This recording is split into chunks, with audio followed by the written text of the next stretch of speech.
Please welcome our film expert, Chris Gore is here. It's time for, I think it's okay to have a last-minute celebration here. Yeah, I mean, of an incredible body of work. Yeah, an amazing body of work from John Hughes. I mean, he really was such an influential filmmaker. Well, let's get in. Let's talk about his films that changed our lives and the lives of many of our fans out there. So what's our first John Hughes classic? First one is Breakfast Club, which, of course, you know, we've all seen it. And he started off kind of serious.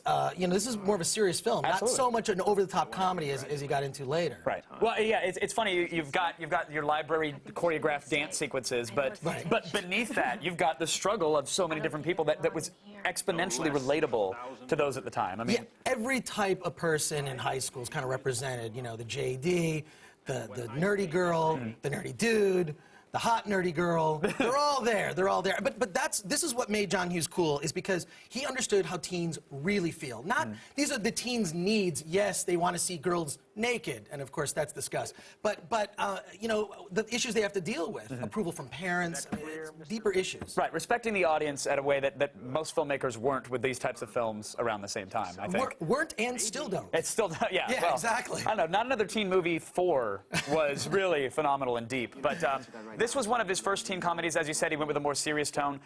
Why did it strike a chord, like why was a chord struck with audiences around that time? Was it just because of the way he was treating the subject matter? Well, because most teen comedies of the period were pretty much exploitation movies. I mean, his movies dealt with real issues. They weren't like big adventures. I mean, think about it. They have detention. But it's just one of those epic teen movies that you know, gets teens talking to each other. All right, well, Breakfast Club obviously still stands up today. Another movie that I think does as well, Weird Science. Weird Science, of course, yes. The gorgeous Kelly LeBrock. Yes, very gorgeous. And I mean, this was the start of, I think, nerds becoming cool.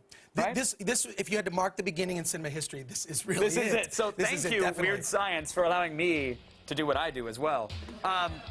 For those who haven't seen, what's going on in Weird Science?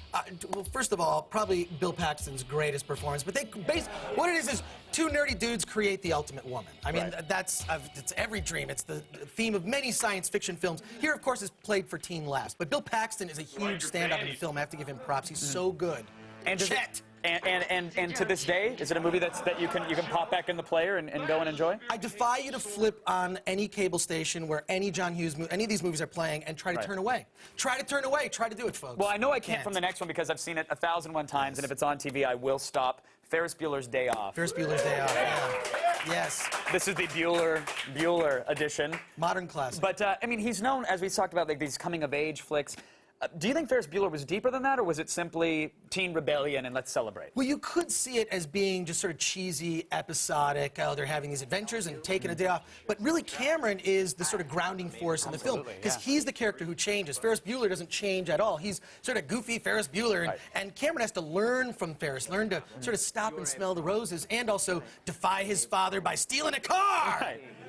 Every man's fantasy. And we've all wondered if the running it backwards trick would actually work, and no, it will not. Doesn't work. It will not. You'll wreck your daddy's car. Yes. How many of us have tried? Our last one is one that audiences, I think, right now, if you're watching this show, you go, oh, really? You're showing this one? But we all saw it. Everybody's seen this movie. This was a huge hit, to say the least. Of course, it's Home Alone. Home Alone. And I mean, it was a huge, huge family blockbuster. And do you even think John Hughes knew at the time that he was making a film that was going to be so iconic even years later? Well, that's the whole thing. You don't make a blockbuster. They just sort of become blockbusters. Well, I make blockbusters, but that's fine. To the layman, yes. But this movie was definitely a surprise hit. I don't think anybody expected it to do the kind of crazy business that it did. But also, if you think about it, it's a movie that's the point of view of a child who's abandoned from the family vacation. Right. There are not many films that are taken from a kid's point of view.